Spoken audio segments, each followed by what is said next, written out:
प्यारे बच्चों, आज अपन पढ़ने जा रहे हैं नया lecture vector.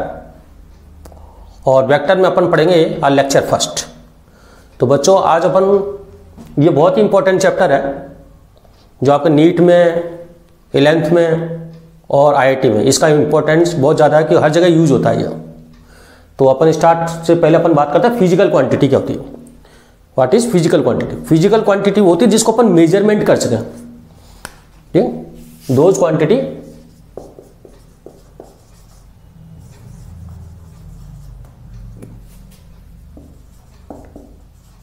Which are measurable,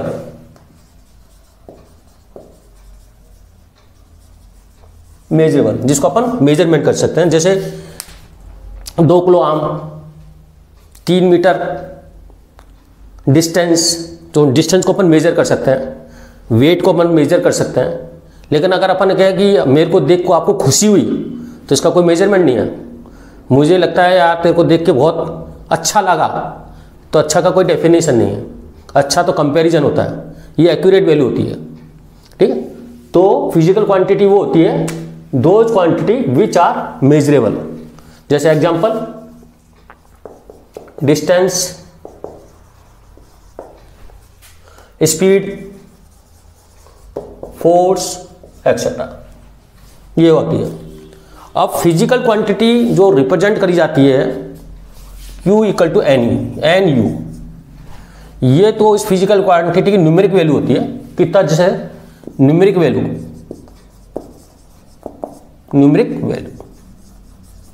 ठीक। और ये होते हैं यूनिट। जैसे अपन बोलते हैं 3 kg मैंगो, या 3 kg ले लो, कुछ भी हो सकता है। आप कहते हो 3 तो इसकी न्यूमेरिक वैल्यू होगी और 3 kg इसकी यूनिट होगी। kg आते इसका मतलब कोई वेट की बात हो रही है, कोई मास की बात हो रही है। ठीक, तो 3 kg अगर अपने kg लिख दिया ना, तो अपन कहें दुकानदार पे जाके कह दें kg दे दो, तो वो नहीं समझेगा क्या दे, कितना दे, या 3 दे दो, तो ये भी गड़बड़। तो किसी फिजिकल क्वांटिटी के लिए ये दोनों चीज होना बहुत जरूरी है, उसकी न्यूमेरिक वैल्यू और उसकी यूनिट से ये पता चलता है कि वो डिस्टेंस है या फोर्स है या डिस्टेंस है या स्पीड है, जो भी है उसके आगे मीटर वो अपन बात करते हैं। 3 kg, जैसे 3 मीटर डिस्टेंस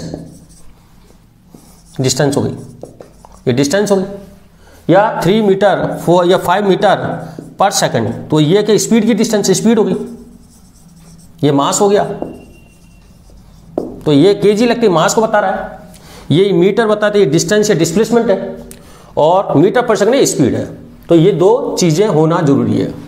अब फिजिकल क्वांटिटी 2 तरह की होती हैं, 2 टाइप की। एक तो वो फिजिकल क्वांटिटी जिसके मेजर करने के लिए डायरेक्शन की जरूरत है, और वो फिजिकल क्वांटिटी जिसमें डायरेक्शन की आवश्यकता नहीं होती है। तो फिजिकल 2 टाइप की होती हैं। एक तो आपकी, देखो इसको अपन थोड़ा सा मिटा देते हैं, इसका ये देखो। तो बच्चों, फिजिकल क्वांटिटी आपकी 2 तरह की होगी।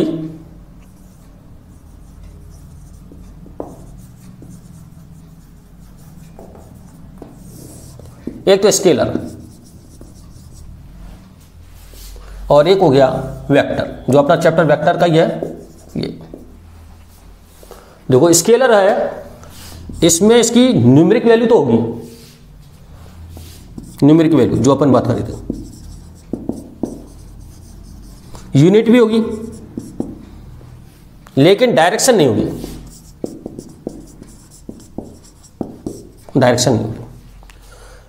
ठीक। जैसे अपन ने बताया था एग्जांपल, स्केलर क्वांटिटी है डिस्टेंस, स्पीड आपका, और आपका वर्क, ये भी स्केलर है, जो अगर आगे अपन जाके पढ़ेंगे एक्सेट्रा वर्क। और वेक्टर वो होता है, तो इसके अंदर न्यूमेरिक वैल्यू होगी, यूनिट होगी, और डायरेक्शन नहीं होगी। काट दिया ना डायरेक्शन, नो डायरेक्शन, मतलब इसको मेजर करने के लिए डायरेक्शन की जरूरत नहीं पड़ती। वेक्टर में न्यूमेरिक वैल्यू भी है न्यूमेरिक वैल्यू, दूसरा इसके अंदर यूनिट भी होगी और डायरेक्शन भी होगी। एक और है, एक चीज इंपॉर्टेंट चीज, वेक्टर जिसकी डायरेक्शन हो वो जरूरी नहीं हमेशा वेक्टर हो। एक शहर है ये वेक्टर एडिशन लॉ को फॉलो करनी चाहिए, वेक्टर एडिशन लॉ, इसमें अपन पढ़ेंगे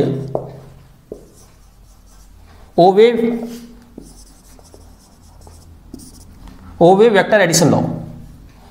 तब जैसे example displacement, velocity,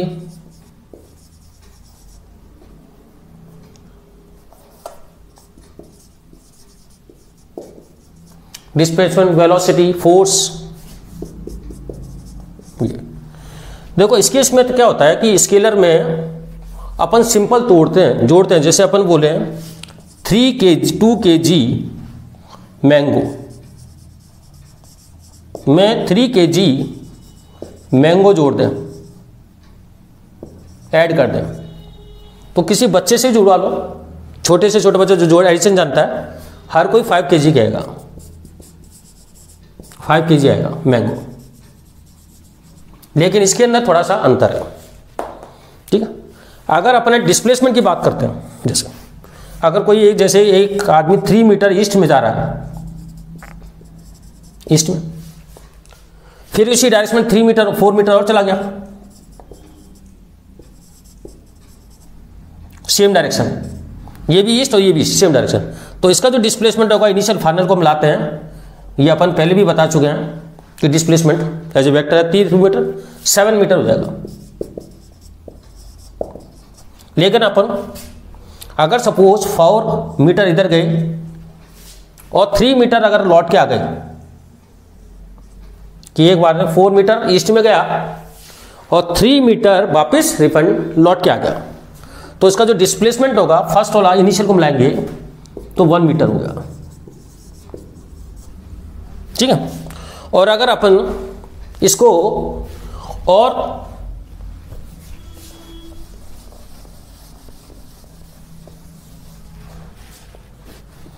four metre east में और 3 मीटर अपन नॉर्थ में ले लेते हैं,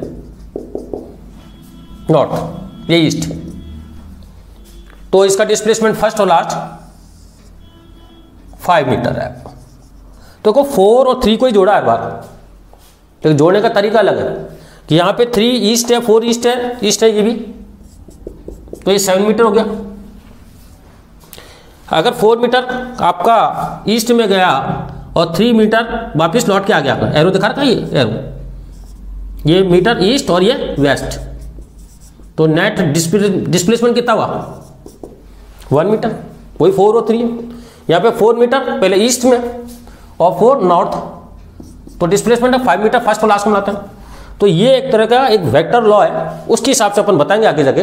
लेकिन इसमें स्केलर में जोड़ते वक्त डायरेक्शन का कोई रोल नहीं है, इसमें डायरेक्शन का रोल है, तो एडिशन बार अलग अलग आ रहा है, तो ये आपका थोड़ा सा ध्यान रखना है। तो 2 तरह की फिजिकल क्वांटिटी होती है जिनका अपन मेजरमेंट करते हैं। एक फिजिकल क्वांटिटी स्केलर, जिसके लिए मेजर करने के लिए डायरेक्शन नहीं होती, डायरेक्शन ही नहीं होती, और वो फिजिकल क्वांटिटी जिनका मेजर करने के लिए डायरेक्शन भी होती है और वेक्टर लॉ का ऑरिजिन होता है। तो एक चीज और है कि हर फिजिकल क्वांटिटी जिसकी डायरेक्शन हो जरूरी नहीं वेक्टर हो। तो मैं एक नोट डाल रहा हूं, उसको ध्यान रखना। इसके अंदर ये मैं रब कर देता हूं, पॉज करके आप उतार लेना। देखो एक नोट डालो,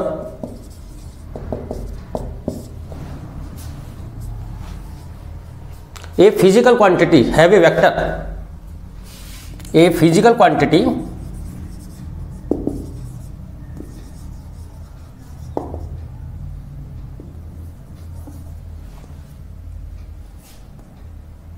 a physical quantity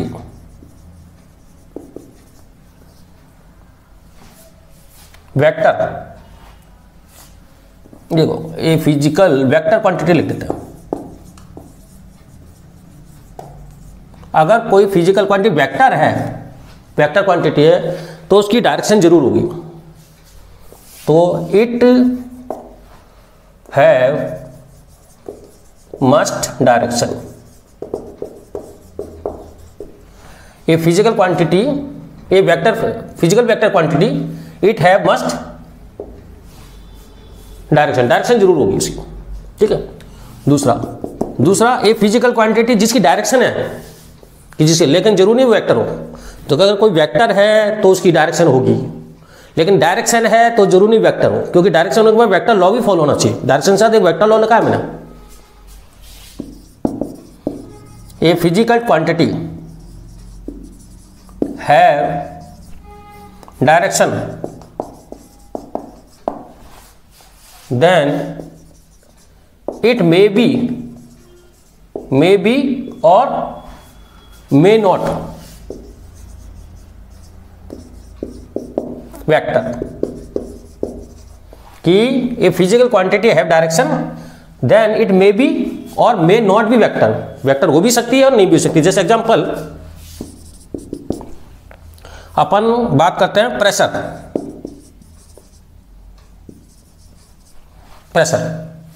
या अपन बात करते हैं सरफेस टेंशन,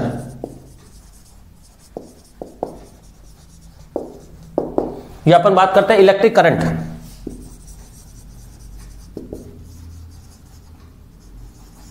तो ये क्या, इनकी सबकी डायरेक्शन है। प्रेशर की डायरेक्शन होती है, सरफेस टेंशन की डायरेक्शन भी होती है, इलेक्ट्रिक करंट की डायरेक्शन भी होती है, लेकिन ये वेक्टर नहीं है। ये वेक्टर नहीं है क्योंकि ये वेक्टर लॉ को फॉलो नहीं करती हैं, वेक्टर एडिशन लॉ को फॉलो नहीं करती हैं।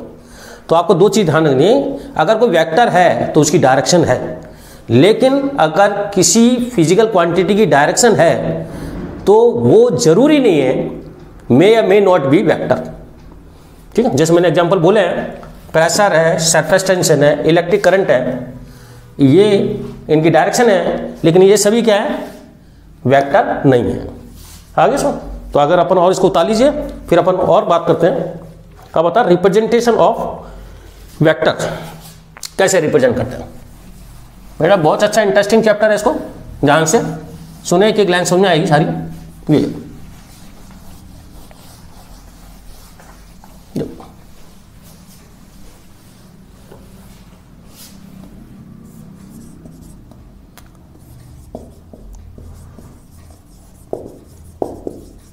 Representation of vector.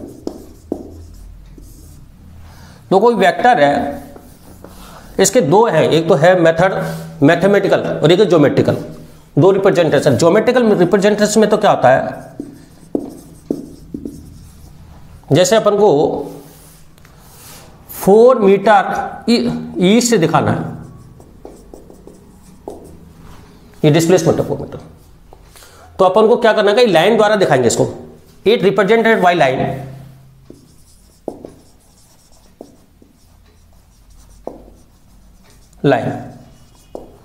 एंड ये, और इस पे लाइन पे एक एरो लगा देंगे, एरो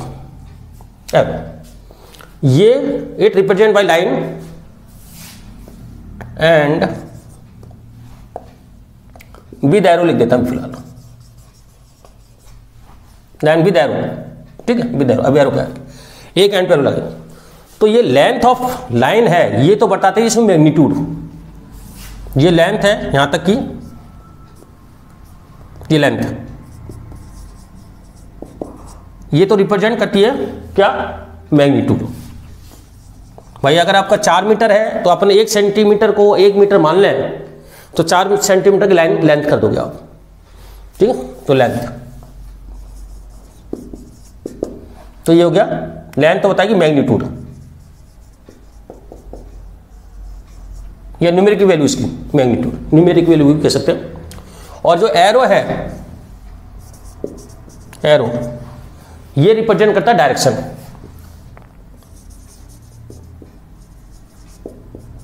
डायरेक्शन ये। अब जैसे अपन को 4 मीटर ईस्ट का दिखा दिया, 4 मीटर ईस्ट, तो ये इस डायरेक्शन में दिखा दिया ईस्ट। और ये आपका 4 मीटर, 1 सेंटीमीटर को अगर अपन 1 मीटर माने तो 4 सेंटीमीटर, ये लिख लो 3 न्यूटन नॉर्थ, तो इसका एरो दिखा दिया था।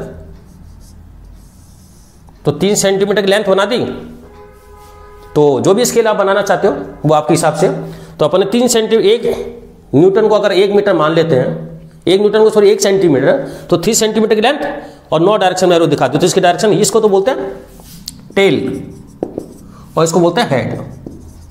मतलब इसकी डायरेक्शन टेल टू हेड होती है। तो इसकी डायरेक्शन क्या होती है? एरो रिप्रेजेंट डायरेक्शन, और ये डायरेक्शन क्या होती है? Tail to head. ये तो है ज्योमेट्रिकल रिप्रेजेंटेशन, जिसे किसी वेक्टर को एक लाइन द्वारा रिप्रेजेंट किया जाता है। उस लाइन पर एक एरो लगाते हैं एक एंड पे, उसकी डायरेक्शन टेल टू हेड, जो हेड जो होता है उसको हेड बोलते हैं जहां पे अपन एरो लगाते हैं, और जो लेंथ है वो क्या बताती है? उसकी न्यूमेरिक वैल्यू या मैग्नीट्यूड, और एरो क्या बताता है? उसकी डायरेक्शन। तो ये तो क्या ज्योमेट्रिकल, और एक होता है मैथमेटिकल। मैथमेटिकल भी बताते हैं रिप्रेजेंटेशन। जैसे लिख दिया अपन एस, ये डिस्प्लेसमेंट, और ये लिख दिया अपन कितना था ये 4 मीटर, तो इसको लिख देते हैं 4 मीटर ईस्ट, कि ये डिस्प्लेसमेंट है, इस पे वेक्टर का निशान लगा देते हैं, और ये हो जाता है 4 मीटर ईस्ट लिख देते हैं। ये फोर्स है, ये वेक्टर का लगा दिया, वेक्टर का ये हो गया 3 न्यूटन नॉर्थ। ये तो ये मैथमेटिकल रिप्रेजेंटेशन है और ये ज्योमेट्रिकल है। मतलब रिप्रेजेंटेशन वेक्टर को 2 तरह से दिखाते हैं, एक तो ज्योमेट्रिकल रिप्रेजेंटेशन और एक मैथमेटिकल रिप्रेजेंटेशन। तो आए बच्चा समझ में? अब इसके अंदर क्या होता है कि जैसे आपको ये लिखा हुआ है एस,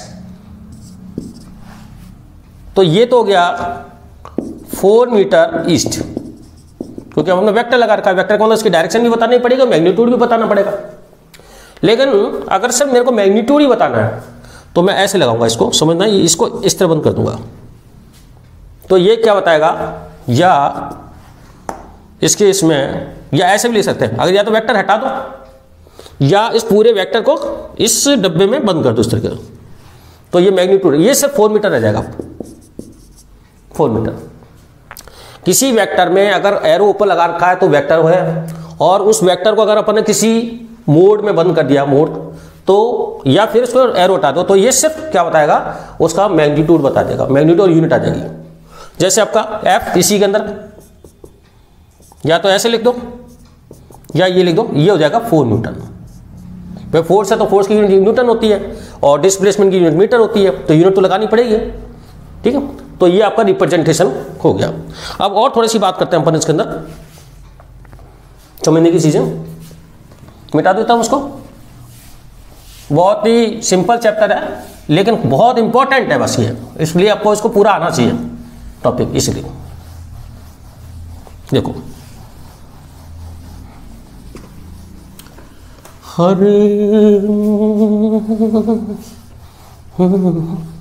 देखो अब अपन थोड़ा सा ग्राफ की इसके अंदर बात करते हैं। देखो एरो की, फिर इसके अंदर करेक्टर की बात करेंगे। देखो ये अपन ईस्ट दिखा दिया, ये आपका नॉर्थ, और ये वेस्ट, और ये साउथ। अगर अपने पास आता है, जैसे फर्स्ट है 4, इधर दिखा दिया 4 मीटर नॉर्थ, ये 30 डिग्री है, ये 4 मीटर। तो इसको क्या लिखेंगे, 4 मीटर, या फोर्स भी हो सकता है, कोई दिक्कत नहीं, फोर्स भी हो सकता है। तो 4 metre north from east end of east, end of east,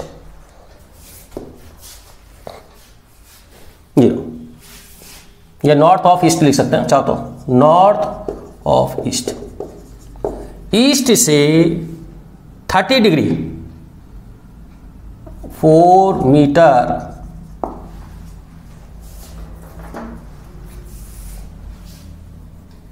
sir तो ये है 30 degree north of east, 4 metre, 4 metre comma लगा के 30 डिग्री नॉर्थ ऑफ ईस्ट। और देखते हैं, जैसे ये सपोज 5 मीटर है, 5 न्यूटन, और ये 30। अब इस फोर्स को कैसे दिखाओगे? 5 न्यूटन है और 30 डिग्री है ये, तो इसको दिखाएंगे अपन वेस्ट फॉर 30 डिग्री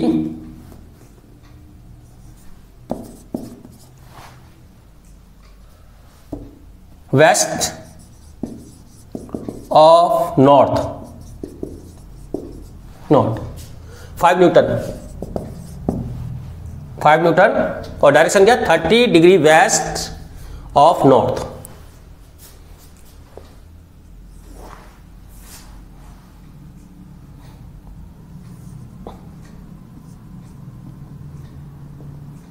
बीस डिग्री। अब ये मान लो वेलोसिटी की डायरेक्शन नहीं दिखा सकते हैं, डिपेंड करता है वेलोसिटी है वो तो सबको वेक्टर को इसी तरह, चाहे वेक्टर वेलोसिटी हो, चाहे फोर्स हो, चाहे डिस्प्लेसमेंट हो। अब मैंने वेलोसिटी दिखा देता हूँ उसको। ये मान लो 10 मीटर लिख देते हैं, 10 मीटर पर सेकंड ये वेलोसिटी है। अब इसकी डायरेक्शन कैसे दिखाओगे? इसकी डायरेक्शन होगी 20 डिग्री वेस्ट ऑफ साउथ।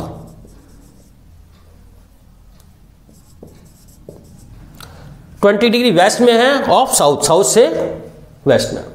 तो ये आपका ये वेलोसिटी है भी 10 मीटर पर सेकंड ये वेलोसिटी। तो मैंने ये फोर्स को दिखाया है, यहाँ पे मैंने डिस्प्लेसमेंट को दिखाया है, और यहाँ पे अपन, तो आप समझने की कोशिश करो। ये तो आपका उसका मैग्नीट्यूड हो गया, वेलोसिटी का मैग्नीट्यूड यूनिट एक तरह का, और साथ साथ ये 20 डिग्री वेस्ट, वेस्ट और साउथ के कॉलम, तो वेस्ट ऑफ साउथ, वेस्ट में ऑफ साउथ से। ये लो 60 डिग्री। ये मान लो 10 न्यूटन, अब ये 10 न्यूटन फोर्स है। अब इसके डायरेक्शन क्या लिखोगे? 10 Newton 60 degree east of south. तो आप ऐसे शॉर्ट फॉर्म में भी लिख सकते हो, ईस्ट और east, 60 degree east of south. तो मैंने कुछ एग्जांपल लेने की कोशिश की है कि इसकी जो लेंथ है वो मैग्नीट्यूड के हिसाब से बनेगी। और बोलते कैसे हैं? इसको बोलते हैं नॉर्थ और ईस्ट से बना हुआ है ना, तो और नॉर्थ की तरफ, तो 30 degree north of east, of east का ईस्ट से, इसमें 30 degree west of north, north से 30 डिग्री वेस्ट की तरफ, इसमें 20 डिग्री 10 मीटर सेकंड वेलोसिटी है v, ये v हो गया, ये आपका फोर्स हो गया एक तरह का, और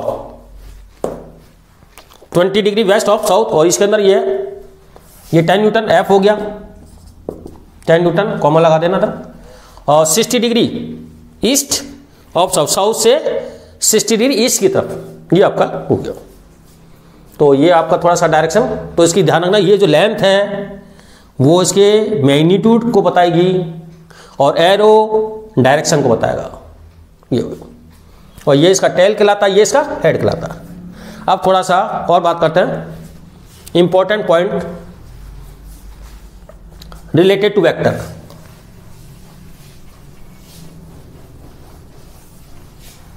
देखो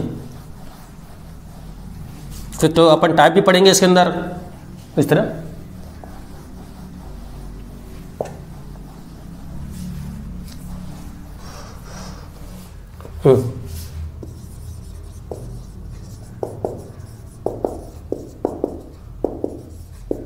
देखो इंपॉर्टेंट पॉइंट ऑफ वेक्टर, तो फर्स्ट इंपॉर्टेंट पॉइंट तो ये है कि अगर अपन इसको 2 पाई रोटेट कर दें वेक्टर को, जैसे ये कोई वेक्टर है, इसको इधर रोटेट किया, इधर रोटेट किया, रोटेट कर सकते हैं, कोई डायरेक्शन चेंज हो रही है, मैग्नीट्यूड वही है, फिर रोटेट कर रहे हैं, फिर इधर रोटेट किया, फिर इधर, तो ये, तो अगर अपन 2 पाई रोटेट करते हैं, if vector is rotate by 2 pi then vector no change. First है if vector is rotate by 2 pi, 2 pi का ना 360 degree, if vector is rotated by 2 pi then vector no change। ये तो अपन ट्रिग्नोमेट्री में जानते हैं कि 360 डिग्री रोटेट करें तो वही वापस सब पोजिशन आ जाएगी, ठीक है। दूसरा है किसी वेक्टर को, जैसे ये वेक्टर है, इसके पैरेलल अपन कहीं भी शिफ्ट करते हैं, इसके पैरेलल तो वेक्टर नो चेंज। दूसरा है ये वेक्टर कैन शिफ्ट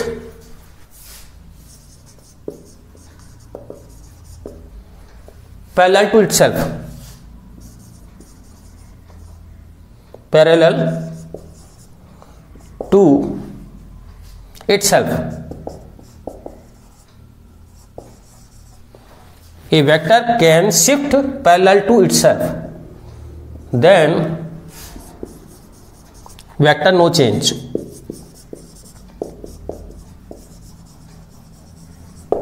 तो एक तो मैंने बोला कि वेक्टर को अगर 2 पाई रोटेट करते हैं तो वेक्टर चेंज नहीं होता। दूसरा बोला एक vector can shift parallel to itself. Itself ध्यान रखना। और देखो क्या मतलब है, सुनो।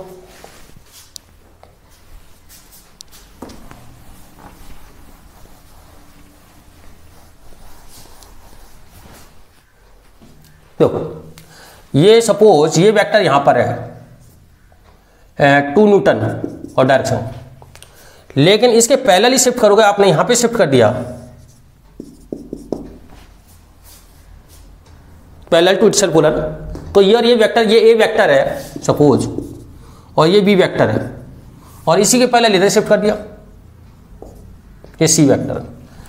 ये पैरेलल है, ये पैरेलल है, उसको सी वेक्टर नाम दे दिया। ये तीनों वेक्टर एक ही है, चाहे इसको इधर लिख दो चाहे इधर लिख दो। इसका मतलब है ये a vector equal to b vector equal to c vector. बस इसके अंदर इधर लेंथ भी वही रहेगी, लेंथ भी वही रहेगी और डायरेक्शन भी वही होनी चाहिए, क्योंकि क्या लिखा पैरेलल टू इटसेल्फ, मैं माता इटसेल्फ होनी चाहिए। तो ये vector then vector no change, vector change नहीं होता है, कर सकते हैं, ठीक। इसको कॉम बंद करो, ये बंद कर देते हो। तीसरा, तो दूसरा इंपॉर्टेंट पॉइंट ये है। तीसरा इंपॉर्टेंट पॉइंट और है कि दो वेक्टर के बीच में एंगल कब माना जाता है, दो वेक्टर के एंगल कि angle between two vector valid कब होता है। जैसे ये वेक्टर है और एक ये वेक्टर है ए, ये बी, तो इनके बीच में एंगल देखना है भाई। एक नॉर्थ डायरेक्शन में, एक थोड़ा सा नॉर्थ और नहीं ईस्ट डायरेक्शन में, और एक नॉर्थ और ईस्ट के बीच में। तो आप क्या करोगे, इसको शिफ्ट तो कर ही सकते हैं ना, अभी बताया था सेकंड में। तो आपको इस तरह शिफ्ट करना है इस वेक्टर को कि दोनों की टेल कोइंसाइड हो जाए, टेल टेल ज्वाइन हो जाए। देन तो angle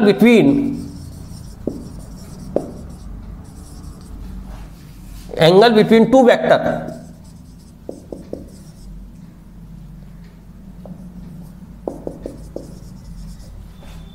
valid when tail are joining, when tail are joined। देखो स्पेलिंग मेरी थोड़ी सी ज्वाइन ये। अब इसके अंदर एक चीज और देखनी है कि सब टेल तो ज्वाइन कर देंगे, लेकिन एंगल कौन सा लेना है। दो एंगल बनते हैं ज्वाइन करने से, एक स्मॉलर और एक ग्रेटर। वो क्या बनता है देखो,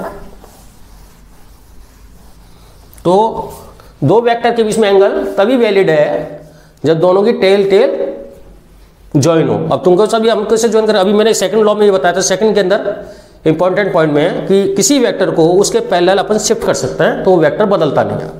देखो इसको आप बी को ऐसे बनाओ और उसके पैरेलल आप इसको ये दोनों खिसका दो, इसको इस यहाँ पे बना दो, ये हो गया, ये हो गया। अब देखो एंगल क्या होगा कि साहब ये भी हो सकता है और ये भी हो सकता है। भाई ये ज्वाइन हो रहा है ना, तो एक इधर भी से मेजर कर सकता है, लेकिन स्मॉलर एंगल है ना, कौन सा, ये थीटा होगा, ये नहीं होता, ठीक है। तो ये angle between two vector valid when tail are joint and smaller angle होना चाहिए, and angle angle between smaller, angle between smaller and between smaller angle. जैसे आपको मान लो 60 डिग्री है और ये एंगल आपका हो गया 300, तो ये 300 गलत हो गया, 60 डिग्री होगा।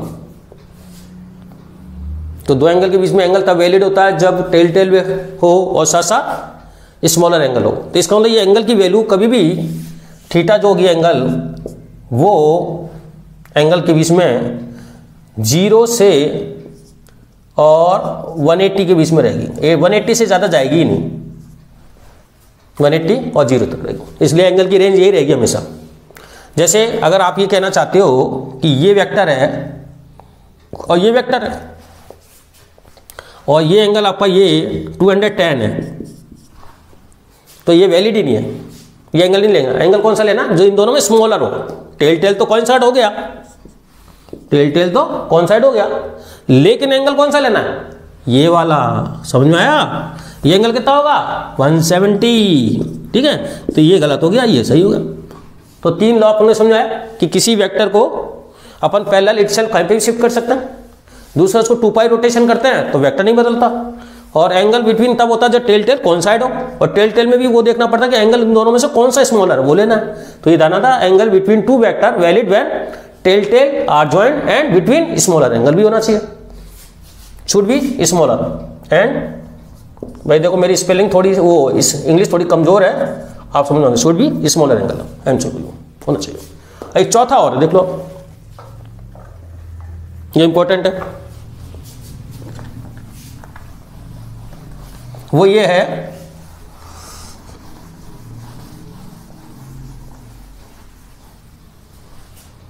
अगर देखो एक चीज और देखो इसके अंदर, अगर कोई वेक्टर मान लो ए वेक्टर ये है, इसकी लेंथ होगी ए वेक्टर, कोई वेक्टर हो सकती है। अगर आपने इसको 3a स्केलर, स्केलर संख्या मतलब कोई नंबर से मल्टीप्लाई कर दिया तो इसके 3 टाइम्स लेंथ बन जाएगी।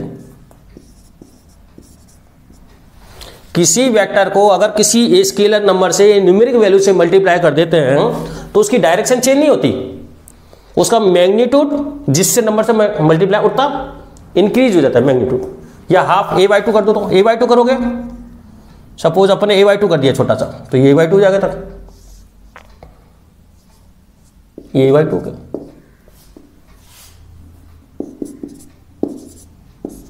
तो ये आपका वेक्टर a है और वेक्टर a के अंदर अपन ने अगर हाफ कर दिया तो ये इससे मैग्नीट्यूड आधा हो जाएगा, हाफ हो जाएगा।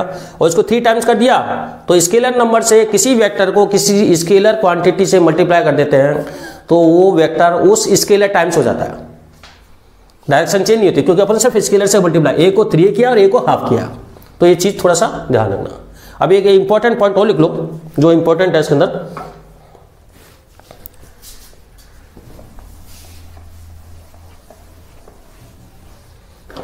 चौथा, वो ये है अगर अपन रेफरेंस फ्रेम को if frame of reference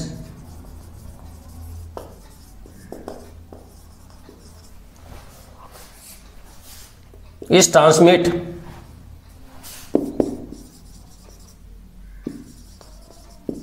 or या rotate, if frame of reference is transmit or rotate then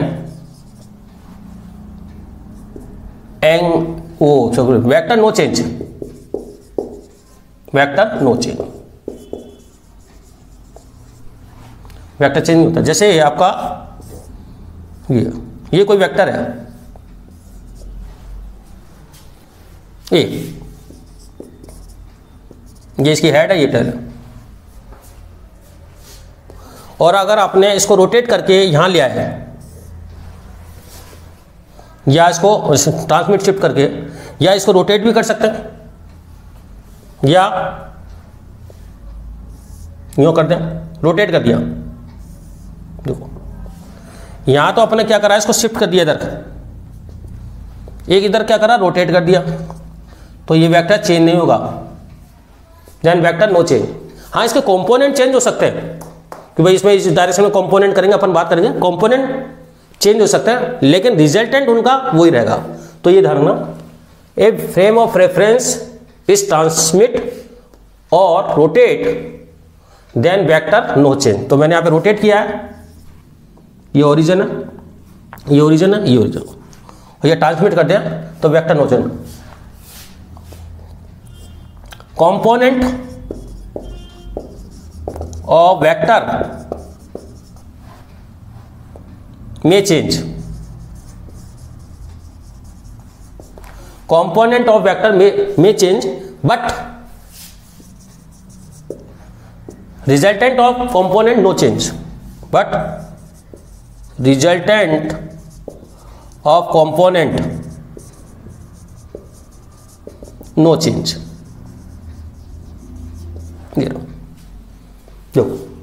ठीक, तो ये था ना वेक्टर नो चेंज, ये इंपॉर्टेंट है पॉइंट। कंपाउंड ऑफ वेक्टर में change but resultant of component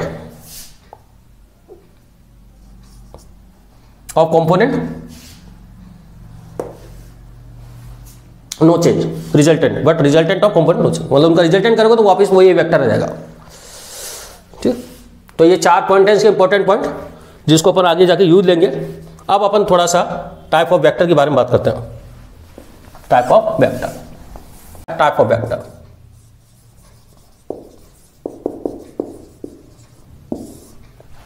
तो सबसे पहले इक्वल वेक्टर।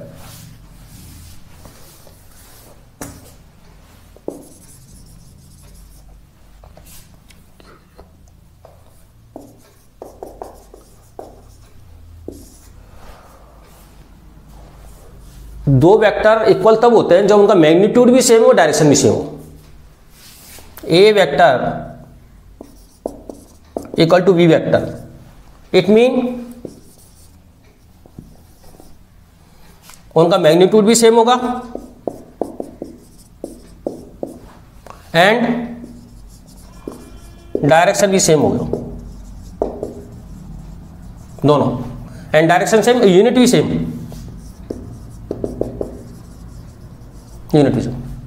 ये जैसे 3 मीटर नॉर्थ और एक मैंने लिख दिया 3 सेंटीमीटर नॉर्थ, तो इक्वल नहीं हुआ क्योंकि आपने यूनिट अलग अलग कर दिया।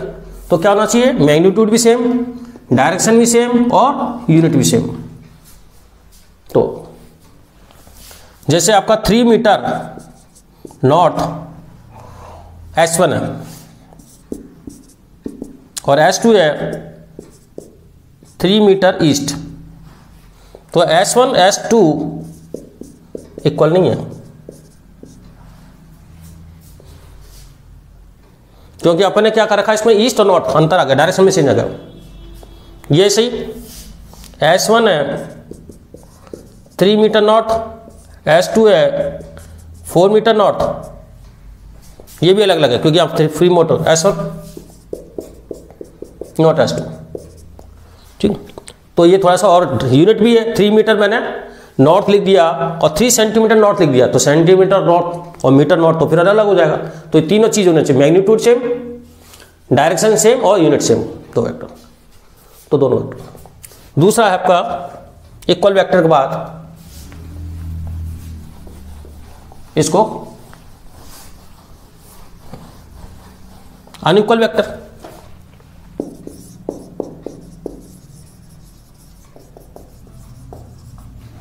अनइक्वल वेक्टर में क्या होगा कि या तो मैग्नीट्यूड अलग हो जाए,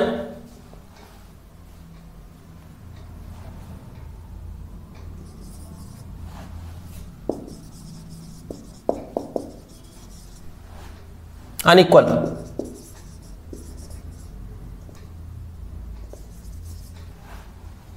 और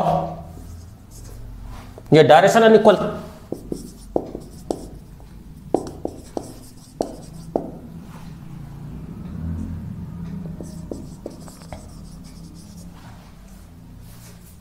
इक्वल नहीं हो, डायरेक्शन तो समान नहीं हो, और magnitude and direction unequal.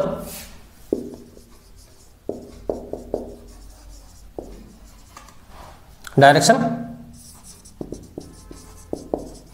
Unequal.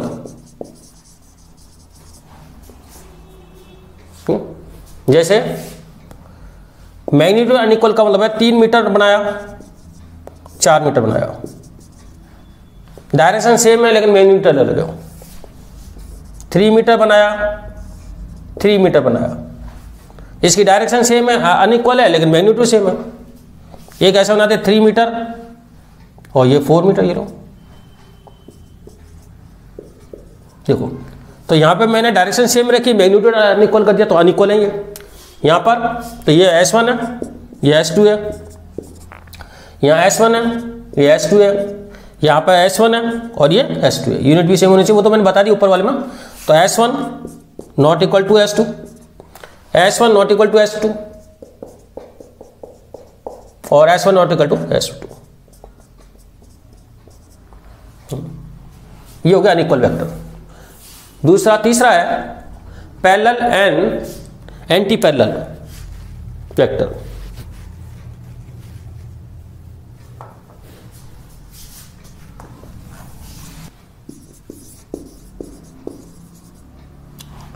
Parallel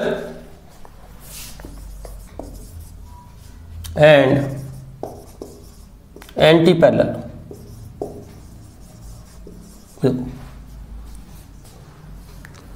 ये दो वेक्टर हैं ए और बी। अगर दोनों वेक्टर के मध्य एंगल बिटवीन एंगल 0 हो जाए तो 0 कैसे लाओगे? क्या बताता है, इसमें एंगल को टेल से टेल कोइंसाइड करो, इसको शिफ्ट कर दो, तो अब क्या हो गया, ये वेक्टर और इसी पे ये वेक्टर हो गया, ये ए हो गया, ये ए हो गया, ये बी हो गया। एंगल आओगे ना दोनों को, तो थीटा क्या होना चाहिए? अगर एंगल थीटा 0 है तो ये पैरेलल वेक्टर है, वेक्टर। और अगर ए वेक्टर इधर है और बी वेक्टर ये है,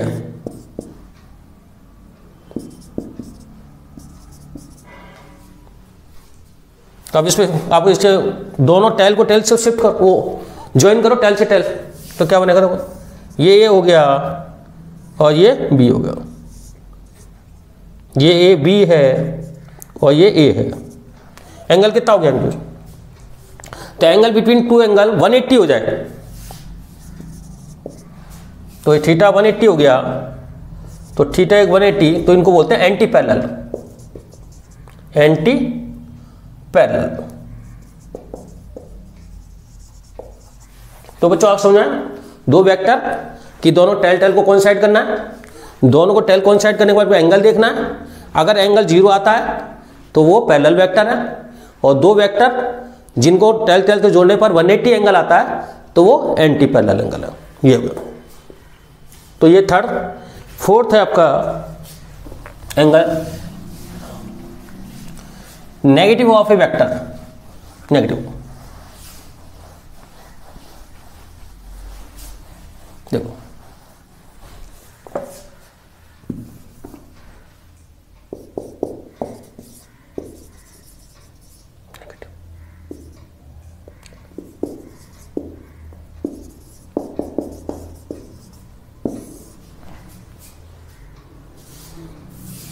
ये कोई ए वेक्टर है, तो इसका नेगेटिव वेक्टर में कुछ नहीं करना है, इसका मैग्नीट्यूड तो सेम होगा, उल्टा ये माइनस ए हो गया।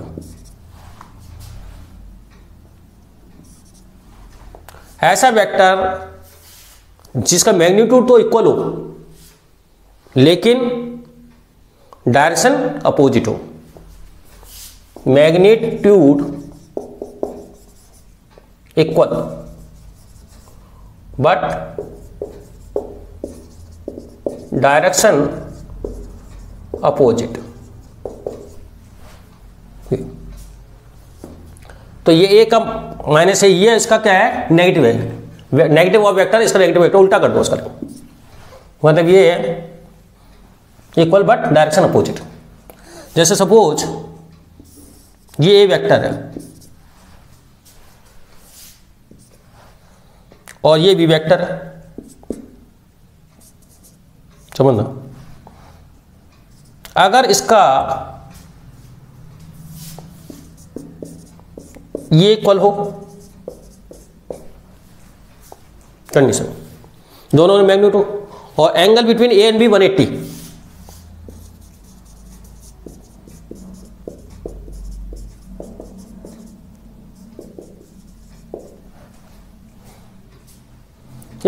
ए वेक्टर और बी वेक्टर में दोनों का मैग्नीट्यूड सेम हो and angle between A and B 180, तो ए और बी क्या है आपस में, इसका ये अपोजिट एंगल, मतलब इसका ये नेगेटिव वेक्टर है, ये इसका नेगेटिव वेक्टर है। अब अगर ऐसी कंडीशन आ जाए, ठीक है, तो अपन ये कह सकते हैं ए इक्वल टू माइनस बी। ये क्या हुआ भाई, ये क्या हुआ, ए और बी अगर एंटी पैरेलल हैं, नहीं एंटी पैरेलल नहीं, ए और बी आपस में नेगेटिव है, तो बी को अगर नेगेटिव करोगे तो क्या करोगे, इसकी डायरेक्शन को उल्टा करोगे, और उल्टा करोगे तो ए के पैरेलल आ जाएगा ये वापस। भाई ये बी है और इसका इधर आप इधर लिख देता हूं, इस ये क्या हो जाएगा माइनस बी। अब ए वेक्टर और माइनस बी में देखो आप कंपेयर करो, तो दो वेक्टर जिसका मैग्नीट्यूड सेम हो और डायरेक्शन अपोजिट हो, तो वो ए वेक्टर दूसरे वेक्टर का नेगेटिव वेक्टर कहलाता है, वो उसका नेगेटिव वेक्टर है। या तो ए को माइनस ए कर लो, या कोई दूसरा वेक्टर ए का तो माइनस ए, ये तो होता ही नेगेटिव है, लेकिन कोई दूसरा बी ऐसा मिल जाए अपन को कि ए वेक्टर और ये बी वेक्टर दो जिसका मैग्नीट्यूड तो सेम है, angle between A and B 180 हो, तो ये आपस में ए और बी आपस में क्या है, एक दूसरे के नेगेटिव है। तो अगर नेगेटिव है तो ए इक्वल टू माइनस बी कर सकते हो, ए इक्वल टू माइनस बी है तो ए बी का या बी ए का नेगेटिव वेक्टर है। ए का माइनस ए तो है ही है, तो ए यहाँ पे भी इसका नेगेटिव है, क्योंकि बी को अगर अपन जैसे इसका नेगेटिव लगाते हैं तो ये इक्वल हो जाता है, तो ये था नेगेटिव वेक्टर। तो ये भी ध्यान रखना, अगर ए का माइनस ए दिखाना तो ऐसे दिखा दो, और ये दिखाना तो ऐसे भी दिखा सकते हो। आगे से तो मैंने एक एग्जांपल तो ये लिया आपको, और ये एग्जांपल ये लिया है, क्योंकि इसके अंदर मैग्नीट्यूड दोनों का इक्वल हो जाएगा। अच्छा,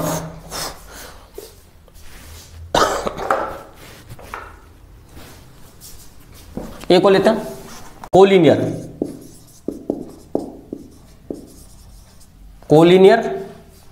एंड कोप्लेनर वेक्टर। दो चीजें, कोलिनियर वेक्टर क्या होते हैं कि वो वेक्टर जिसकी लाइन एक ही लाइन में आ जाए, जैसे ये वेक्टर है और ये भी वेक्टर है, और ये आपका सी वेक्टर है।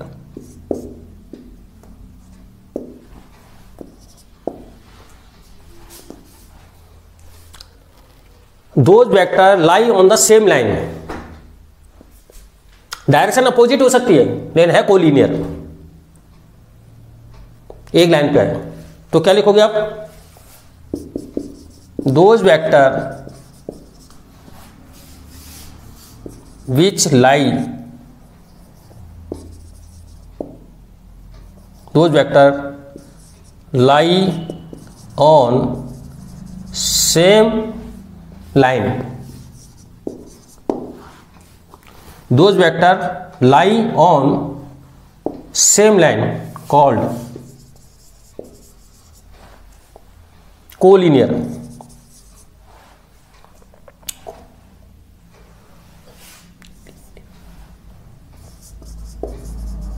कोलिनियर वेक्टर,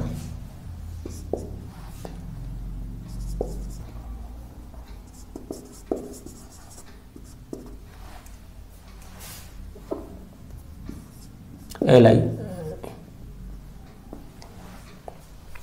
तो इसके अंदर देखो ये एक लाइन में, इसका मतलब है ये जो पैरेलल वेक्टर थे अपने, अगर मैं इसको इसके ऊपर रख सकता हूं तो एक लाइन में देंगे, और पहला और एक एंटी पैरेलल वेक्टर, अगर कोई वेक्टर के पैरेलल वेक्टर है या एक वेक्टर के दूसरा एंटी पैरेलल वेक्टर है, तो इस लाइन को अगर अपन इसमें रखते हैं शिफ्ट तो एक लाइन पे आ जाएंगे ना। तो पैरेलल वेक्टर और एंटी पैरेलल वेक्टर हमेशा कोलिनियर होते हैं। एक लाइन पे लाना, डायरेक्शन चाहे उल्टा हो जाए लेकिन है लाइन में, एक लाइन पे।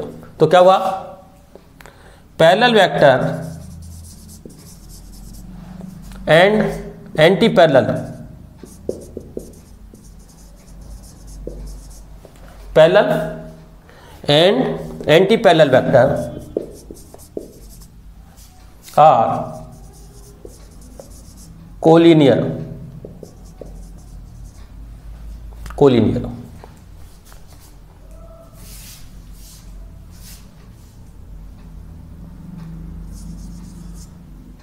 कोलिनियर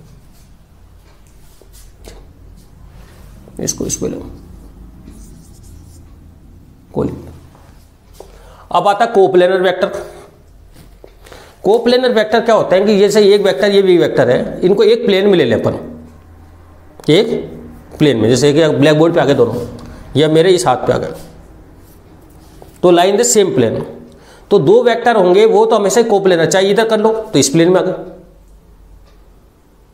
लेकिन तीन वेक्टर अगर हो गए तो मे भी कोप्लेनर को नहीं हुए। जैसे ये अगर तीनों एक ही इस तरह हैं तब तो एक प्लेन में आ गए, एक प्लेन में आ गए। या अगर मैंने थोड़ा सा इधर कर दिया इसको तो ये प्लेन में है तो ये नहीं है, ये प्लेन में है तो ये अलग हो गया, ये प्लेन में हो सकता है इधर वाला, ये नहीं हो गया। तो इसके अंदर है कोप्लेनर वेक्टर वो होते हैं जो कि lie on the same plane. इसको बता देता हूं, ये तो कोलिनियर की बात हुई, कोप्लेनर की बात कर लेते हैं।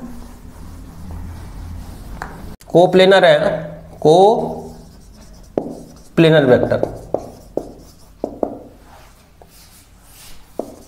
if vector lie same plane,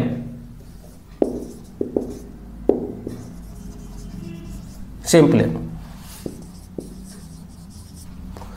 ठीक है। Coplanar vector, vector lie, a vector lie same plane. तो इसमें नोट डालो, तो टू वेक्टर अगर होंगे तो हमेशा कोप्लेनर होंगे वो। तो two vector always coplanar, coplanar two vector तो हमेशा कोप्लेनर होंगे। और थ्री वेक्टर, थ्री और मोर,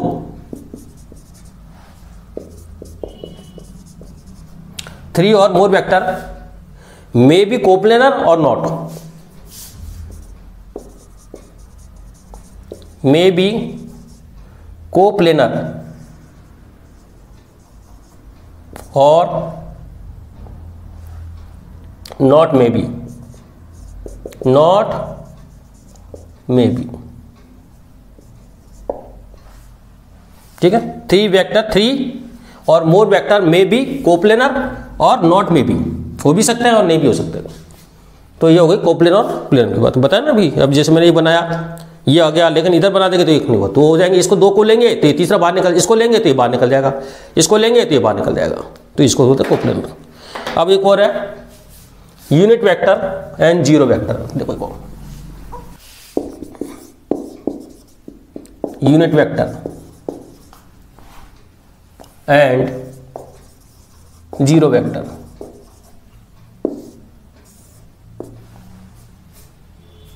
देखो यूनिट वेक्टर वो होता है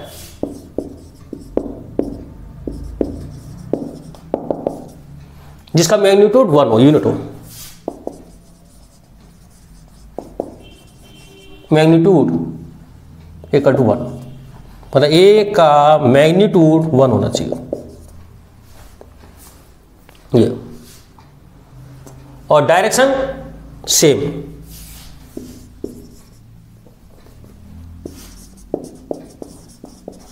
डायरेक्शन नॉट चेंज। ये बहुत ही इंपॉर्टेंट वेक्टर है, समझ लो सारे फिजिक्स में सब ज्यादा इंपॉर्टेंट है ये, डायरेक्शन नॉट चेंज। जैसे इसका कैसे दिखाएंगे, ये ए वेक्टर है, उसमें अगर उसमें अपन मैग्नीट्यूड का डिवाइड कर दें, जैसे 10 मीटर है साउथ में, 10 मीटर का डिवाइड कर दिया, मैग्नीट्यूड का डिवाइड कर दिया तो 1 आ गया ना। तो इसको ए कैप से लिखते हैं, इसका सिंबल भी इसको दे रखा है ए कैप। तो इसमें क्या है, ए कैप की डायरेक्शन और ए वेक्टर की डायरेक्शन तो सेम है, लेकिन इसका मैग्नीट्यूड 1 है, मतलब इसका जो मैग्नीट्यूड आएगा वो 1 आएगा, 1 आएगा। तो मैग्नीट्यूड तो 1 होगा और डायरेक्शन नो चेंज, डायरेक्शन उसी डायरेक्शन जो इसकी डायरेक्शन सेम रहेगी।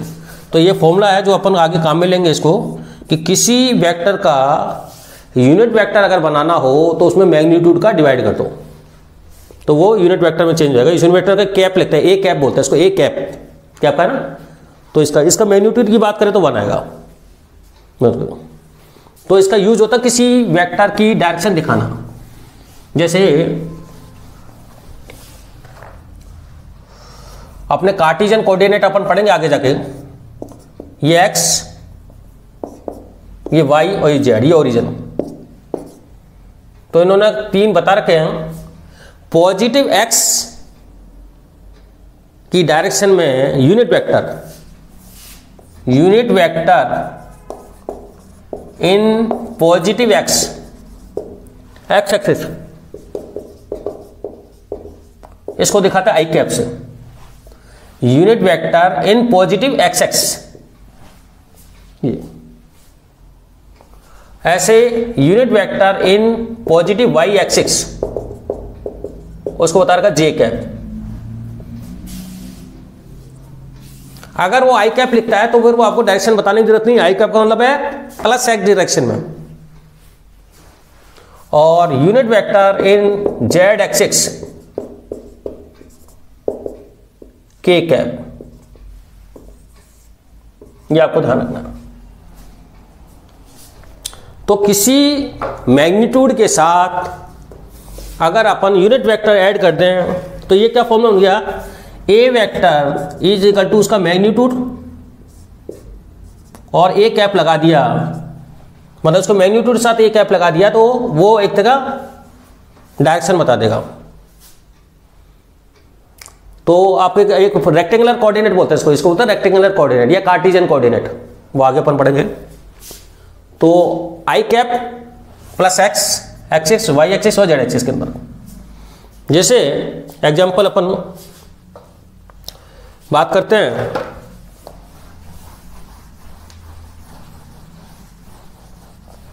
F equal to 30 newton i cap, ये लगा दिया खाली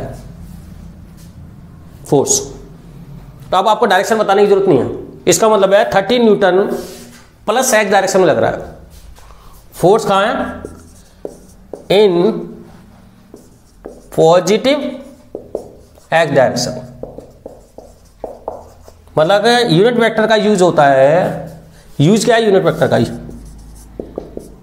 यूज यूनिट वेक्टर का डायरेक्शन दिखाने के लिए होता है। उसका मैग्नीट्यूड तो 1 है, उस सब डायरेक्शन के लिए यूज है to show the direction of vector. ठीक है, यूज है to show the direction of vector, किसी डायरेक्शन वेक्टर को। तो ये आ गया फोर्स 30 न्यूटन आई, या वेलोसिटी लिख दिया 30 मीटर पर सेकंड जे कैप वेलोसिटी, तो आपको बताने की जरूरत नहीं है। इसका मतलब है 30 मीटर पर सेकंड से plus Y direction, plus Y है ना, plus Y positive Y direction में कोई पार्टिकल या कोई मूव कर रहा है, ये जे डायरेक्शन।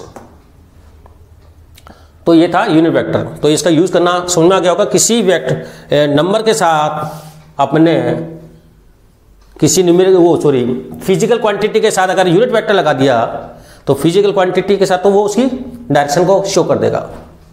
ठीक है जो, अब अपना एक लास्ट है इसके अंदर नल वेक्टर, ये जीरो वेक्टर और देख लेते हैं। ये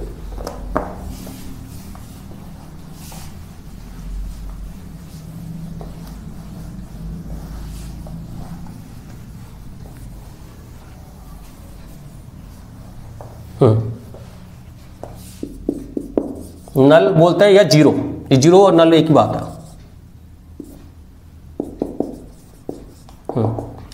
इनका मैग्नीट्यूड जीरो होता है। जब अपन बात करेंगे कि रिजल्टेंट फोर्स जीरो हो गया तो फोर्स तो है लेकिन रिजल्टेंट जीरो है, तो उसका मैग्नीट्यूड तो क्या आएगा, जीरो। और डायरेक्शन आर्बिट्रेरी कुछ भी हो सकती है या नॉन डायरेक्शन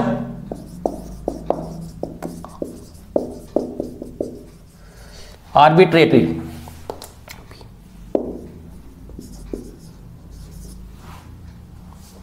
कुछ भी हो सकती हो,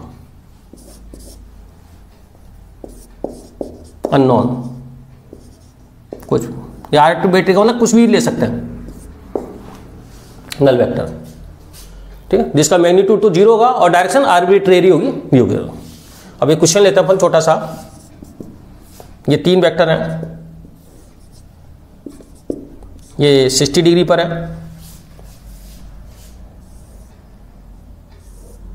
ये बी वेक्टर है, इसके पहले बना दिया, ये आपका 30 डिग्री पर है,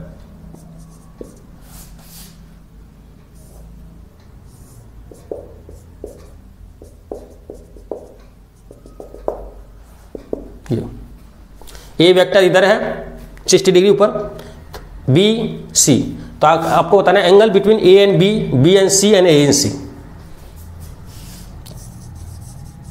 calculate angle between A and B,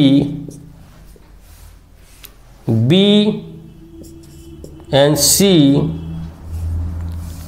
and C and A, between A and B, B and C and C है, ये बताना थी। देखो तो मैंने क्या बताया था, कभी भी एंगल आपको डिटरमाइन करना हो तो दोनों के टेल से टेल मिलाओ और उसको पैरेलल शिफ्ट कर सकते हो। तो सबसे पहले angle between A and B के बारे में बात करें, ये बिंदु क्या होगा, देखो इसको आप ऐसा कर सकते हो, ये बी है 30 और इसके पैरेलल इसको 10 शिफ्ट कर दो, ये तो कितना आएगा एंगल, एंगल बिटवीन देख लो। अच्छा एक्यूट एंगल इसमें भी स्मॉलर देखना पड़ता है, तो ये होगा 90, तो ए एंड बी के बीच में कितना होगा 90 डिग्री। अब B S C, B O C के बारे में, ये आपका बी वेक्टर है और सी इधर ले आओ, इसी पे दोनों की टेल एक साथ है, ये आपका हो गया 30 और ये हो गया बी और ये सी 45, तो बी और सी के बीच में एंगल कितना हुआ, ये तो ये बी और सी के बीच में ये एंगल हुआ ना, मैं बी और सी की टेल से टेल मिला दी, तो बी एक्स एक्स के साथ 30 बना रहा है, वो 45 बना रहा है, तो इनके बीच में एंगल 15 डिग्री, तो आंसर क्या आएगा बी एंड सी 15 डिग्री, ये होगा। अब एक तीसरा क्वेश्चन और ले लेते हैं लास्ट, ए एंड सी, देखो ए आपका ये रहा, अच्छा ये जो नहीं ए को शिफ्ट कर लो या सी को शिफ्ट कर लो, ये आपको बस ये जरूरी है, दोनों को टेल से टेल मिलाने के चाहे ए को शिफ्ट कर लो लेकिन पैरेलल शिफ्ट होना चाहिए, ठीक है। तो ये सी आ जाएगा, सी, ये कितना एंगल है 45, तो एंगल कितना हो गया, ये ए हो गया, तो एंगल ए एंड सी हो गया आपका, एंगल बिटवीन ए एंड सी ये हो जाएगा 105, ये आपका 1 तो बच्चों ये मैंने आज तो थोड़ा सा एक एलिमेंट्री नॉलेज दी है वेक्टर के बारे में। अब आगे अपन जो लेक्चर में पढ़ेंगे इनको ऐड कैसे करते हैं, ऐड करने के 2 तरीके हैं, एक ज्योमेट्रिकल मेथड और एक एनालिटिकल मेथड। ज्योमेट्रिकल मेथड से वही तरीका है लेकिन अपन को स्केल के हिसाब से करना पड़ेगा, बनाना पूरे स्केल, उसकी लेंथ है जो मैंने बताया, वेक्टर की जो लेंथ है ग्राफिकल से उसको मैग्नीट्यूड को रिप्रेजेंट करेगी। एक एनालिटिकल मेथड, एनालिटिकल में अपन एक फॉर्मूला ड्राइव करेंगे, उस फॉर्मूले से वही उत्तर आएगा जो ज्योमेट्रिकल में लेंगे। तो आप इसको पढ़ें और अपन नए लेक्चर के साथ मिलेंगे। Thank you. ओके।